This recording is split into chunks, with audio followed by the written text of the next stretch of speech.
People like to call Helen Keller a miracle. They say her name with admiration, sometimes even with awe. Blind, deaf, unable to speak.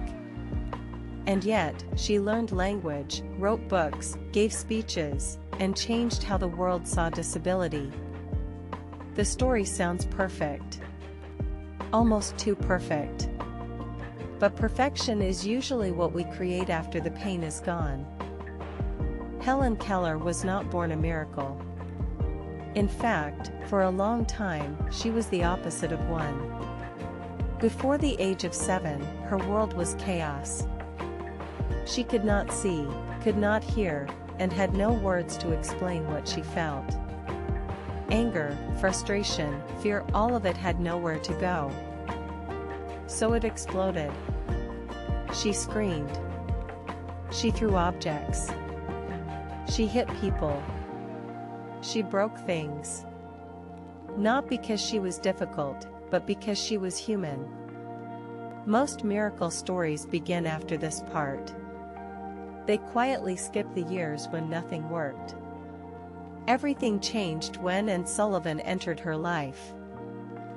People often describe Anne Sullivan as kind and patient. And she was. But kindness was not what changed Helen's life. Discipline did. Structure did. Relentless repetition did. Anne Sullivan did not wait for inspiration. She did not hope Helen would figure it out someday. She imposed rules. She enforced boundaries. She demanded consistency. When Helen resisted, and did not step back, she leaned in. When Helen lost control, and did not romanticize it, she corrected it. One motion was repeated hundreds of times. One word took days, sometimes weeks, to form. Mistakes were not ignored, they were addressed immediately. This was not a gentle transformation. It was intense. Exhausting. Sometimes painful for both of them. But it worked. Slowly, patterns formed. Objects gained meaning. Meaning became language. The famous moment at the water pump did not come from nowhere. It was not magic. It was the result of endless preparation. What we often call a breakthrough is usually the final drop after years of pressure. Helen Keller did not suddenly wake up as a genius. She was trained patiently, consistently, and with absolute commitment. This part of the story makes people uncomfortable because it challenges a comforting idea that success comes mainly from inner strength. In reality, Helen's achievements were built on external support, time, resources, expertise, and a teacher who refused to give up. Without Anne Sullivan, Helen Keller's life would likely have been very different. That is not an insult. It is a fact. And facts matter. We like miracle stories because they feel clean. They allow us to admire without responsibility. If success is a miracle, then failure is fate. If greatness is innate, then effort feels optional. But Helen Keller's life tells a different truth. It tells us that potential alone means nothing without guidance.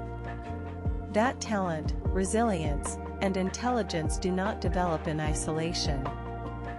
They are shaped, trained, forced, sometimes, into existence.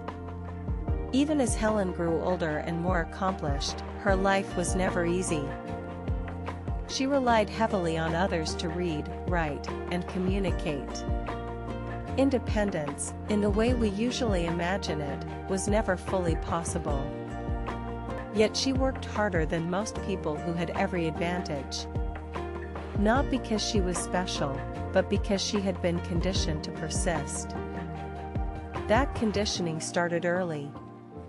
It started when quitting was not allowed. There is something uncomfortable but honest here. Helen Keller was not simply empowered. She was disciplined. And discipline is rarely glamorous. Discipline looks like repetition. It looks like boredom. It looks like doing the same thing again when nothing seems to change. That is why we prefer the word miracle. Miracles do not require explanation. Training does. Training forces us to admit that greatness often comes from systems, not souls. From teachers. From families. From environments that refuse to lower expectations. Helen Keller did not prove that anything is possible. She proved something more difficult to accept, that human limits are flexible. But only when someone is willing to invest deeply in another person's growth. This is not a fairy tale message. It means success is expensive. It costs time, energy, patience, and sometimes emotional pain. And Sullivan paid that cost. So did Helen. When we reduce her life to a motivational quote, we erase the effort that made her possible.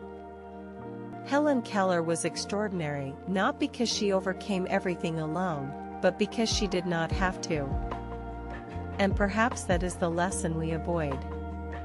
Because it suggests that the question is not why didn't this person succeed? But rather, who was there to train them? Who stayed when progress was slow? Who enforced discipline when giving up would have been easier? Who believed not in miracles, but in process? Helen Keller's life is not a fantasy. It is a reminder. Growth is rarely spontaneous. Change is rarely romantic. And greatness, more often than not, is built, not discovered.